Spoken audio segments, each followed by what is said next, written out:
chegou o momento da nossa reportagem com a Amandinha. Ela esteve lá no Corpo de Bombeiros de Cascavel e conversou com o tenente Delay para trazer dicas de como agir em situações de emergência, acidentes domésticos, sabe, aquelas coisas que a gente não consegue prever muito, mas que pode evitar muitas vezes, viu? E essas coisas acontecem quando a gente menos espera, então tem que estar preparado. Olha só a matéria. Vitrine Revista é entretenimento, é cultura, é informação. E vocês sabem que aqui a gente mostra na prática como as coisas funcionam. Então é por isso que hoje a gente veio aqui no Corpo de Bombeiros pegar algumas dicas que podem ser muito importantes para o nosso dia a dia.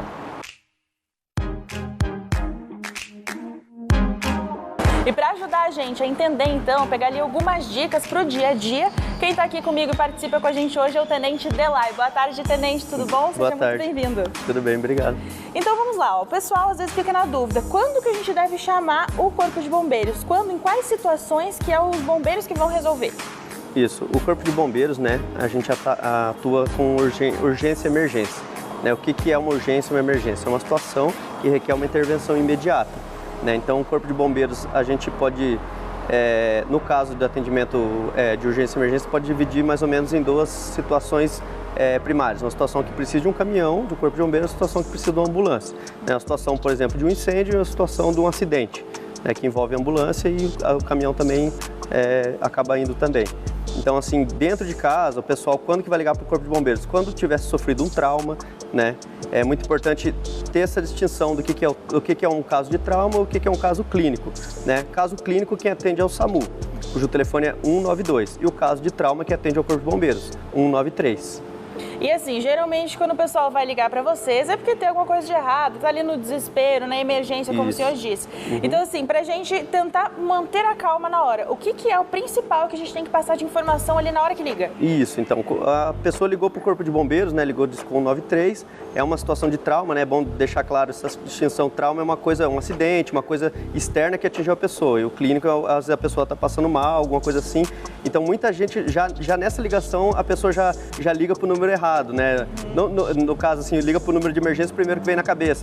Então, assim, se é alguém passando mal, um infarto, alguma coisa assim, 192. Aí a pessoa sofreu um acidente, teve uma queda, sofreu um acidente, teve alguma situação nesse sentido, vai ligar 193. Manter a calma, a gente tem, nossos telefonistas são altamente preparados para poder gerenciar, né, conversar com a pessoa, orientar ela por telefone. Então, assim, manter a calma, as informações assim que a gente precisa de imediato o que aconteceu, quantas vítimas possuem, qual a gravidade, né, a situação que encontra essas vítimas, o local, né, em que se encontra, endereço correto, com ponto de referência, para a gente poder chegar o mais rápido possível no local. Né? E outras, quem está falando, o telefone, o número do telefone a gente sempre pede por caso caia a ligação, a gente poder retornar para a pessoa. Então, assim, a pessoa, por exemplo, se engasgou, né, que é muito comum, um engasgamento, né, uma obstrução de vias aéreas, que a gente chama.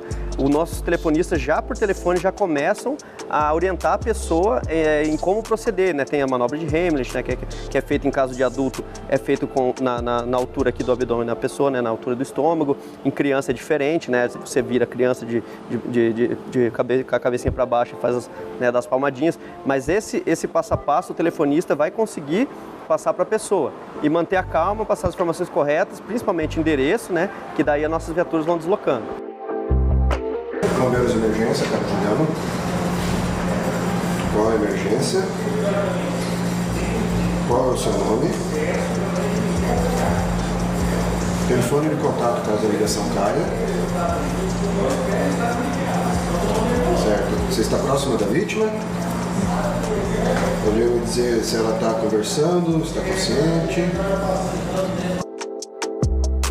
E esses passo a passo aí que o senhor está comentando, o senhor consegue explicar alguns pra gente das situações mais comuns que a gente tem no dia a dia? Isso, vamos supor então que as pessoas geralmente ficam bastante nervosas, né, quando ligam pra gente, quando o bebê se engasga, né? Você vai pegar o bebê, né, posicionar ele no antebraço, né, de bruço no antebraço, com a cabecinha para baixo, né, dá até para apoiar na perna, e você vai dar palmadinhas nas costas dele, com a boquinha dele voltada para baixo para poder desengasgar. ou às vezes até com a própria mão você consegue retirar o objeto, né, se for um objeto sólido. Né? É muito comum, às vezes, só nesse manuseio do bebê, ele já acaba, se for líquido, por exemplo, engasgamento por líquido, ele já acaba saindo. Né? Em caso de adulto, você vai fazer, né, vai pegar, vai abraçar a pessoa por trás, vai procurar aqui, a gente chama de apêndice xifoide, né? 2 dedinhos para baixo daquele último ossinho que tem aqui no meio do osso externo, que é o osso do peito da pessoa, 2 dedinhos para baixo na altura do estômago, uma mão fechada, né, em direção ao estômago e a outra aberta aqui para ajudar a empurrar. Você vai empurrar em forma de J, né? Você vai abraçar a pessoa por trás e vai empurrar em forma de J para poder vir o reflexo da pessoa expelir o objeto. Isso é muito comum. Isso os telefonistas são mais treinados do que eu para explicar isso por telefone para a pessoa. Mas, claro, então tem que fazer esses procedimentos, mas sempre ligando, então pedindo ajuda antes para o socorro. Isso, disco 93, né? O bebê engasgou, se você está sozinho, já disco 93, bota no Viva Voz. Se está em 2 adultos, um disca e o outro já fica ali para fazer os procedimentos, né? Isso em caso de acidente, né, doméstico, nesse caso aí. Em caso de um acidente que a pessoa se depara na rua, muito importante, né, saber se tem vítimas, se essas vítimas precisam de atendimento, que às vezes tem um acidente, mas as pessoas nem querem ser atendidas, não querem ir para o hospital, né? Então isso é importante a gente saber para não deslocar também um recurso desnecessário, né? E nessas situações que tem um acidente na rua, o que a gente pode fazer para ajudar enquanto o socorro não chega? Isso, primeiro de tudo, ligar para a gente, passar as informações corretas, né? Isso é muito importante, isso já está ajudando muito, porque daí a gente já vai deslocando enquanto a pessoa está lá. Mas assim, principalmente afastar, evitar que ocorra outro acidente. Por exemplo, isolar o local, sinalizar bem a via, isso é muito importante. Às vezes acontece um acidente, em decorrência desse acidente pode vir a acontecer outro. Então, o isolamento do local, a correta sinalização já ajuda muito, né? Evitar de mobilizar as pessoas de maneira errada. Então, às vezes, o capotamento, você querer retirar as pessoas, você só retira a pessoa do local, de um acidente, né, em caso de extremo perigo mesmo, né? Se tiver iminência de uma explosão, um incêndio, por exemplo, ou algum outro risco de ter um outro acidente ali. Né? Às vezes numa via, numa BR tá muito escuro, então pode alguém ser atropelado, daí nesse caso você mobiliza. Caso contrário, você não mexe nas vítimas, né? Você vai ajudar, por telefone, o nosso telefonista vai coletar os dados, né, da situação da vítima. Você vai conversar com a vítima, ver se ela está bem, se ela está responsiva, se ela está inconsciente, né, para pegar as informações corretas e passar para o Corpo de Bombeiros. Mas assim, principalmente evitar de mexer na vítima quando ela, para não agravar ainda mais a situação dela, né, já está fazendo um grande favor, e passar as informações corretas já ajuda bastante. E essa questão de você tomar cuidado com a vítima, de não mexer, tentar imobilizar ela para que ela não levante, isso serve também para acidentes domésticos. Por exemplo, tá lavando uma calçada, escorregou, caiu de uma escada. Também, né, principalmente com idosos, né, escorregar no chão escorregadio, né, idosos por questão de fisionomia, às vezes acaba fraturando algum osso, alguma coisa, então evitar mobilizar para não piorar a situação, né, acalmar a pessoa, né, e coletar, né, se a pessoa está consciente, se ela não está confusa, né, tentar entender a cinemática do como aconteceu aquilo, e passar por telefone é muito importante, né? Às vezes a pessoa está ligando para a gente, acha que foi uma pessoa que se acidentou, mas na verdade a pessoa nem precisa de ajuda, ou às vezes precisa de um caso clínico, né, que daí a gente acaba indo como Corpo de Bombeiros, e a gente não tem a medicação correta que o SAMU tem, por exemplo, né? Às vezes uma pessoa passou mal e caiu porque passou mal. Então, se você conseguir perceber isso, para ligar para o número correto, daí já ajuda bastante, né?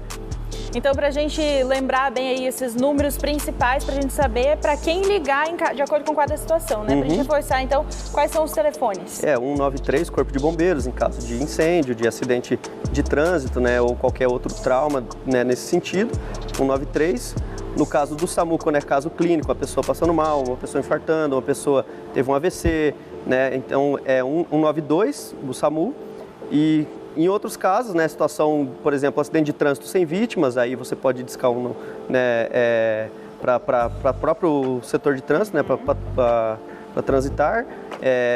Se for na rodovia, 191 para a Polícia Rodoviária Federal, ou para a PM, né, no caso teve vítimas, mas precisa...